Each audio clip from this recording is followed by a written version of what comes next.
Assalamualaikum warahmatullahi wabarakatuh.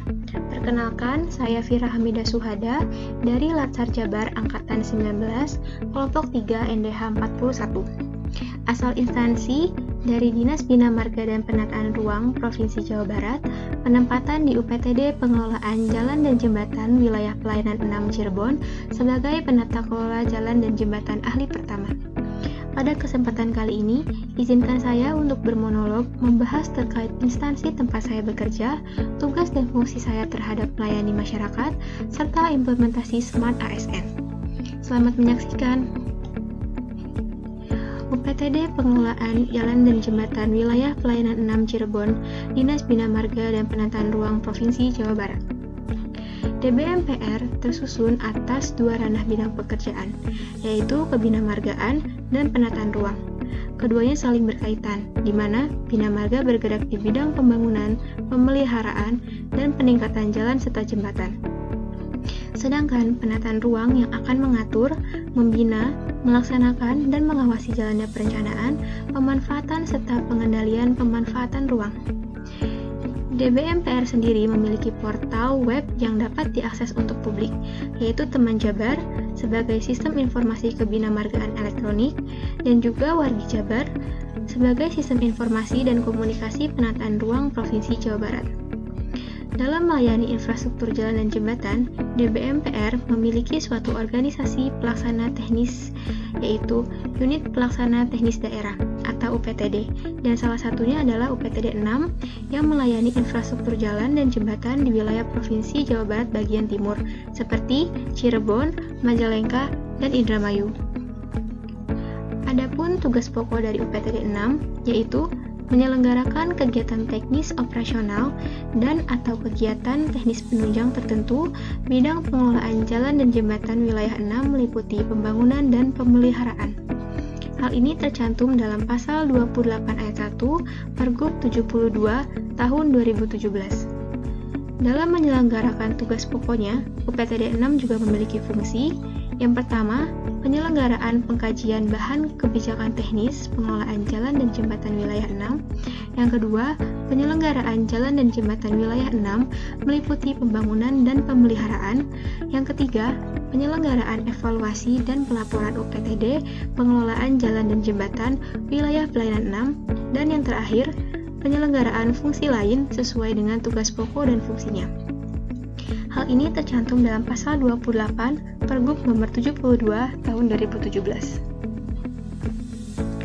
Dari tugas pokok dan fungsi tersebut, tercipta sebuah visi dan misi, yaitu visi mewujudkan infrastruktur jalan dan penataan ruang yang handal, terhubung, dan berkelanjutan. Misi meningkatkan kualitas dan konektivitas jalan serta jembatan, mengembangkan penataan ruang yang sinergis dan ramah lingkungan, mewujudkan tata kelola pemerintahan yang transparan, akuntabel, dan berorientasi pada pelayanan publik. Berdasarkan Pergub nomor 72 tahun 2017, pasal 28 ayat 3, susunan organisasi untuk UPTD Pengelolaan Jalan dan Jembatan Wilayah Pelayanan 6 terdiri atas Kepala UPTD, Subbagian Tata Usaha, Seksi Pembangunan, Seksi Pemeliharaan, Kelompok Jabatan Fungsional, dan Satuan Pelayanan.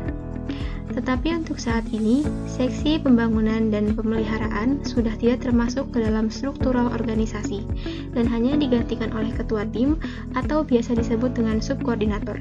Dan berikut adalah struktur organisasinya. Untuk saat ini, saya bertugas di bagian sub pemeliharaan rutin dan memegang program serta perencanaan UPTD Wilayah Pelayanan 6. Sebagai penata kelola jalan dan jembatan ahli pertama yang bergerak di bidang tersebut, ada beberapa layanan yang diberikan. Yang pertama, menyusun usulan program pemeliharaan rutin secara tahunan berbasis kebutuhan nyata di lapangan. Yang kedua, menyusun dokumen perencanaan kegiatan dan kebutuhan anggaran pemeliharaan rutin. Dan yang terakhir, terlibat dalam penyusunan program penanganan darurat kerusakan jalan atau jembatan akibat bencana. Dan berikut adalah standar layanan yang harus dicapai. Yang pertama, usulan program pemeliharaan rutin harus sesuai dengan kondisi nyata jalan atau jembatan hasil survei lapangan. Yang kedua, dokumen perencanaan program harus memenuhi standar administrasi dan teknis. Yang ketiga, perencanaan anggaran harus tepat sasaran, tidak terjadi pemborosan, serta memprioritaskan jalan strategis.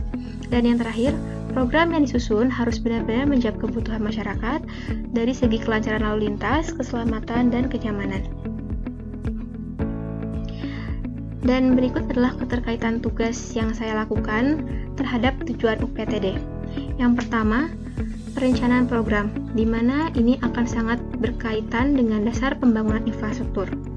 Karena tanpa perencanaan yang akurat, program pemeliharaan tidak akan tepat sasaran. Tugas ini menjadi jantung dari pelaksanaan kegiatan UPTD. Yang kedua, pemeliharaan rutin itu akan mendukung mobilitas ekonomi daerah. Jalan yang terjaga kondisinya akan memperlancar arus barang dan jasa sehingga selaras dengan misi UPTD untuk meningkatkan konektivitas wilayah. Yang ketiga, evaluasi kegiatan, di mana ini akan sangat berkaitan dengan perbaikan berkelanjutan. Dengan adanya evaluasi, UPTD bisa meningkatkan kualitas layanan setiap tahunnya. Dan yang terakhir, sinkronisasi program, di mana ini akan berkaitan terkait program Jabar, yaitu Jabar Lecir, perencanaan pemeliharaan rutin yang terintegrasi mendukung visi pembangunan Jawa Barat, terutama dalam sektor konektivitas dan infrastruktur. Lalu, untuk implementasinya, yang pertama, implementasi Smart ASN di wilayah UPTD 6 ini tentu banyak sekali terkait teknologi digitalnya. Yang pertama, memanfaatkan teknologi digital untuk pengumpulan dan pengolahan data hasil survei lapangan. Yang kedua, mengoptimalkan penggunaan cloud storage untuk arsip elektronik dan transfer data program dan perencanaan. Yang ketiga, menggunakan layanan informasi publik digital yang sudah ada untuk memberikan informasi kondisi jalan dan jembatan. Yang keempat, mengembangkan kompetensi diri terhadap perkembangan digitalisasi dalam dunia konstruksi. Dan yang terakhir, aktif mendorong budaya kerja berbasis teknologi, bukan hanya sekedar manual. Mungkin itu saja yang dapat saya sampaikan. Kurang lebihnya mohon maaf. Terima kasih. Wassalamualaikum warahmatullahi wabarakatuh.